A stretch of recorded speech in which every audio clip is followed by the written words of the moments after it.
experiment is going to be all about dried food for rabbits and guinea pigs. I'm joined here with our scientist Vinny. Hi Vinny! Hi! So we're going to be showing you what happens in the rabbits and guinea pigs' digestive systems when they eat these types of foods. So I've got different types of dried food. Shall we tell everyone what we've got? So the first type of dried food we've got is a muesli style food. Muesli consists of different types of pellets and grain and different vegetable flakes. The next type of dried food is what we call heat press pellets. This means that when the pellets have been made in the factory, they heat it to a very high temperature. The manufacturers like to add artificial versions of these vitamins and minerals which can be harmful. We then have what we call cold press pellets, so kind of the opposite to heat press pellets. These are at a very low temperature when they are made,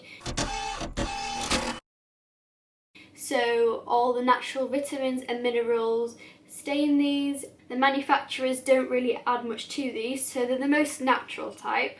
Then we have a forage type of mix. This has different types of grasses and herbs, and it also has some grain in here and a few pellets. This is just going to show what happens during the digestion. So let's set a timer for 5 minutes.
It's now been 5 minutes and we're going to show you what happened in this time. So let's start off with the forage type mix, and the results of this are fairly positive because there isn't much swelling. It is mainly grasses and plants, so there is not much swelling, and also the pellets in here have started to separate rather than swell. So now the cold pressed pellets. There was a little bit of swelling here, but in general the ingredients have started to separate rather than just swell up, so this is good because they're going to digest this quicker.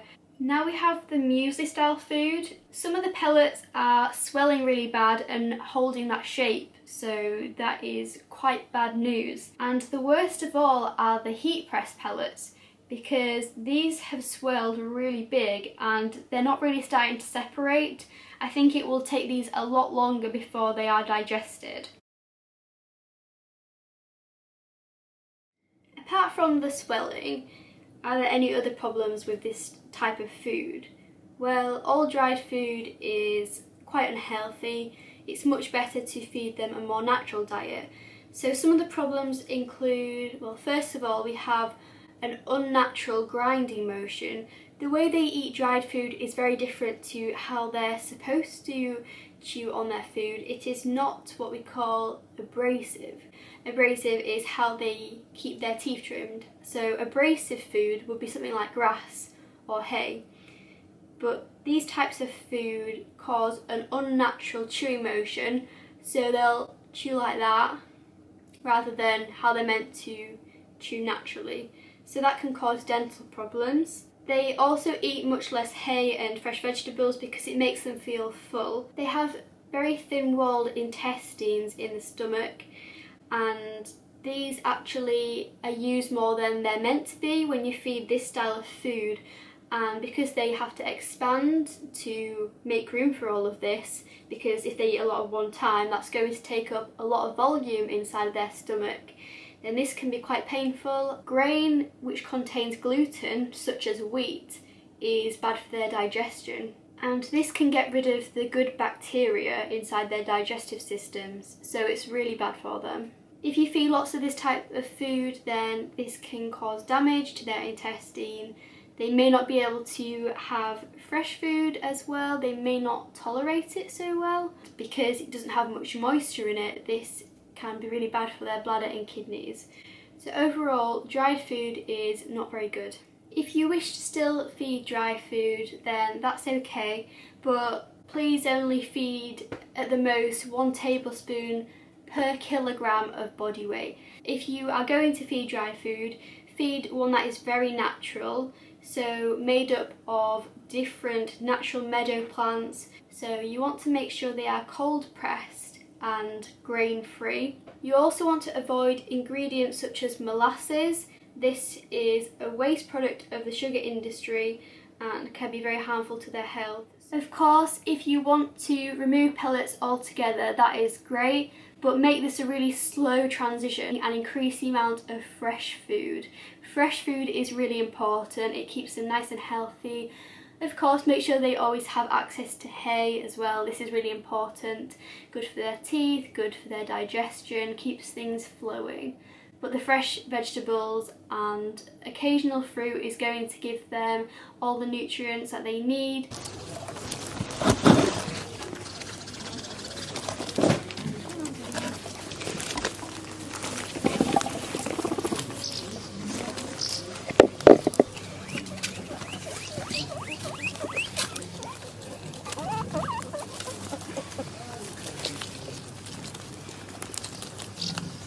In summer you can replace this with fresh grasses and meadow plants if they have a constant supply, or do a mixture of both. There's lots of information on my pet care website which should really help you out. If you're a parent watching this, then you may want to look through this with your child and just explain it to them. Some healthy supplements include dried herbs, but it's better to give it just as it is like this and not press into a pellet. You may also want to consider giving about a teaspoon of what we call oil seeds in a week to make sure they're getting the fatty acids.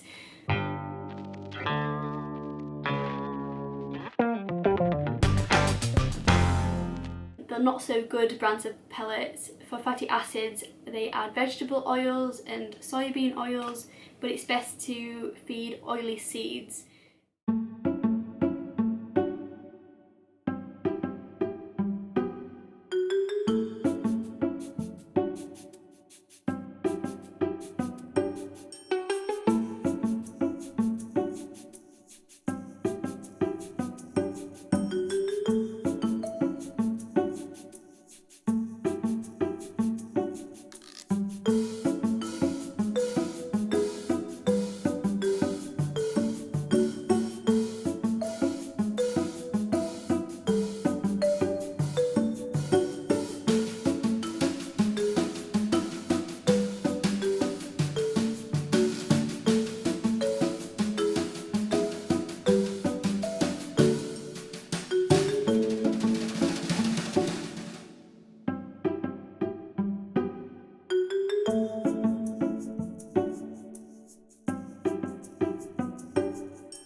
Welcome back to another mail opening. This week I am outside with the rabbits because they much prefer to stay in their habitat. Question number 1 is from Emily and she's asking, are pet shop large hamster cages good enough? Which cages do you suggest? Unfortunately they are not big enough for hamsters to live in. Maybe as a short-term place for them to live if you are going to be building them something bigger or buying something bigger, or if you are using it as a travel cage, then that's all fine. However, hamsters do need a lot of space. They run miles in the wild at night, so you can understand why it is a little bit unfair to keep them in something really tiny, but there are lots of better options available. You can go and look on websites such as Zoo Plus. They have really nice big cages which are much more better value and they are quite affordable. So if you are not into DIY and making things yourself, or if you don't have the skills to do that, then I recommend going there. They have some good cages. You want to look for something at least 100 by 50 centimetres. It doesn't matter what species of hamster it is, they need at least that size. The next question is from Madison and she is asking, how do I take care of the dry skin on my guinea pig's feet? Now this is something I have to deal with quite a lot because guinea pigs can get something called spurs. This is like just dry dead skin on their foot. That's pretty much all it is, and it can be quite rough to the touch and just like dry skin really. And if it is a spur, and I will insert some pictures here, then you just take some nail clippers and very gently cut it off.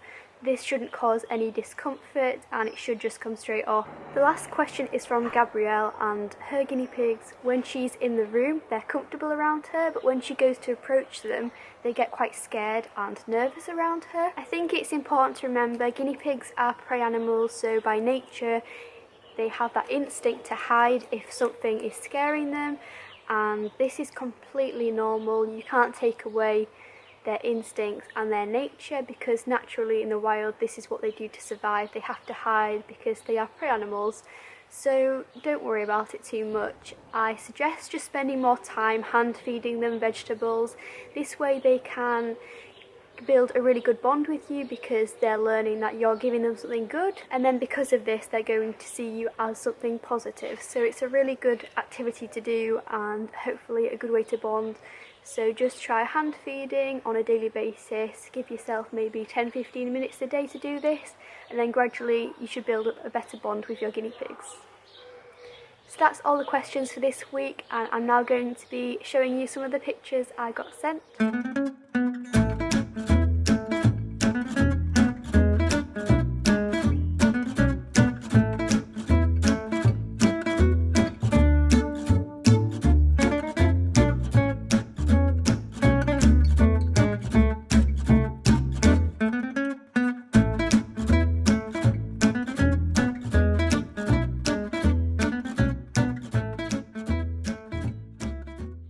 For a chance to be featured in next week's video, send your pictures and questions to petspalacetv@gmail.com. You can also send any fan art that you have, any letters that you have that you would like to be in the video. That would be really good. And I will see you in the next episode. Bye!